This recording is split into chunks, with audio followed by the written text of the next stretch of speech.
नमस्कार दर्शक बंधु प्रियास किचन ने आपण मानक अनेक अनेक स्वागत।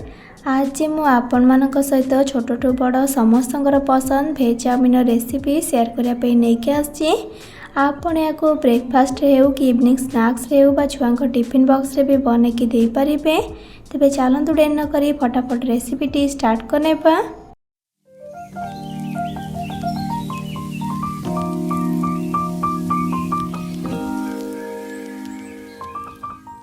भेज चाउमीन बनायापी ये देखो मो कड़े रे किसी पानी को देकी गरम कला परे से गोटे छोट चामच लुण पकेबा आ सहित गोटे छोट चामच रिफाइन तेल पकेबा। तेल टिके अधिक तेल चाउमीन आ चिपचिपा हेनी। एबे से चाउमीन को देबा। एठी मो 3 पीस चाउमीन को दौची। आपण कम अधिक करें। चाउमीन को देला परे हाई फ्लेम रे पाखापाखि 5 मिनट खंडे बॉयल होगा छाड़िबा। चाउमीन को गरम पानी रे एपरी खोली नेबे। टिके गरम पानी रे पड़ला परे तार लेयर सब ऑटोमेटिक खोलिबा स्टार्ट करिबा। आ 5 मिनट रु अधिक टाइम या बॉयल करिबेनी नले से ओवर कुक हेकी भांगी जिवो आ चिपचिपा बनिबो। देखंतु एठी बे 5 मिनट हे गलानी। आ चाउमीन हमर एठी पाखापाखि 80 टू 90% भलिया सिझी गलानी। आकु अधिक कुक न करिकी एबे हमें गैस फ्लेम को ऑफ करनेबा। गैस फ्लेम को ऑफ कर सारा परे ताकू गोटे स्टेनर को छाणी नेबा। आउे ठंडा पानी रे 2-3 थर धोई नेबा जहाँद्वारा चाउमीन रो कुकिंग प्रोसेसटा रही जिवो। ठंडा पानी रे टिके न धोइले से गरम रे भी ओभर कुक हे जिवो आ जाउ जाउ परिके बनिबो। चाउमीन टा हमर बॉयल हे गला ताकू बे साइड रे रखिबा। आउ एपटे देखंतु से सेम कड़े को बसेकी से दौची पाखापाखि गोटे बड़ चामच रिफाइन तेल।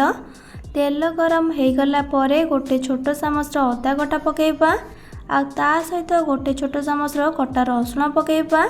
एबे गैस फ्लेम को लो टू मीडियम रे रखिकी सबको थरे खाली मिक्स करनेबा। सबको टिके खाली मिक्स करनेला परे गोटे बड़ साइज पियाज को लंबा लंबा करके काटी दे देबा। पियाज को दे सारिकी सबको मिक्स करिकी मीडियम फ्लेम रे पाखापाखि 50 रु 60 सेकेंड पर्यंत भाजीबा। पियाज को एठी हमको गोल्डन ब्राउन कलर करके भाजीबा नहीं। पियाज देखंतु हल्का खाली सॉफ्ट होके भाजी गला परे सेथिरे बे वेजिटेबल्स को ऐड करिबा। वेजिटेबल्स रे एठी मु नेची 150 ग्राम रो कटा कैप्सिकम आ 150 ग्राम रो कटा गाजर आ 200 ग्राम रो कटा बंधाकोबी। आपण वेजिटेबल्स रो क्वांटिटी निज हिसाब रे कम अधिक करके नहीं पारिबे। एबे सबको भल भाव रे मिक्स करनेबा। आ गैस फ्लेम को हाई करके गोले गोले की पाखापाखि 4 रु 5 मिनट खंडे भाजीबा। अधिक या भाजबेनी बास टिके खाली सॉफ्ट होगा चाहे भाजीबा। पाखापाखि 4 रु 5 मिनट खंडे भाजला परे एठी आपण एबे देखि पारछंती वेजिटेबल्स आम टिके सॉफ्ट होके भाजी गलानी। चाइनीज आइटम रे परिबा क्रंची रहले खाइबा को भल लागि थाए। एबे सेथिरे स्वाद अनुसार लूण पकेबा आ सबको भल भाव रे मिक्स करनेबा। लूण आपण देखिए ऐड करेंगे कारण चाउमीन को बॉयल कला बेले से लूण पकईले आ सॉस रे भी लूण पकेबा से लूण अंश रही है से हिसाब से देखिए लूण को ऐड करेंगे। लूण को देकी भल भाव में मिक्स कर सारा परे से बॉयल करके रखिथिबा चाउमीन को ऐड कर देबा। आ गैस फ्लेम को मीडियम टू हाई रे रखिकी सबको भल भाव में मिक्स करनेबा। आगुरी भी मो चाउमीन बहुत सारा रेसिपी मो चैनल अपलोड करिछि। आपण से सब वीडियो को देखिया चाहूले ये वीडियोर तले थिबा डिस्क्रिप्शन बॉक्स रे तार लिंक सबको पाई परिबे। सबको भल भाव में मिक्स करके 2-3 मिनट खंडे कुक कला परे एबे हमें गैस फ्लेम को लो रे रखिकी से पकेबा गोटे छोट चामच गोलमरीच गुंड आ सहित अधा छोट चामच डालचीनी गुंड पकेबा। आ एबे देबा से गोटे छोट चामच विनेगार आ सहित गोटे छोट चामच देबा सोया सॉस आ एबे देबा से गोटे बड़ चामच टमाटो केचप। आपण चाहे टमाटो सॉस किंबा रेड चिली सॉस मध्य दे पारिबे। आ सहित गोटे बड़ चामच चिली सॉस पकेबा बा आपण जतिकि राग खाइबा को पसंद करथिबे निज हिसाब रे चिली सॉस दे पारिबे। एबे सबको भल भाव में मिक्स करनेबा।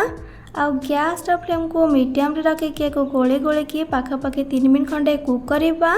थरे भेज चाउमीन को बनैकी खाइला परे आपण एग चाउमीन चिकेन चाउमीन कि पनीर चाउमीन खाइबा भूली जिबे कहीं ना ये एते टेस्टी लगी था खाइबा पाइंका। एइठी एबे देखंतु 3 मिनट खंडे गोले गोले की कुक कला परे आमर एबे भेज चाउमिन रेडी गला। एबे गैस फ्लेम को ऑफ करने पा। तेबे आपण मो पारे गोटे थर एभली भेज चाउमिन को बनातु आ बने की खाइला परे किपर लागिला मते कमेंट सेक्शन में निहाते जनइबे। तेबे आज रोची पुणी आसबि नुआ रेसिपी नहीं कि से पर्यंत रही। Love you all. जय जगन्नाथ।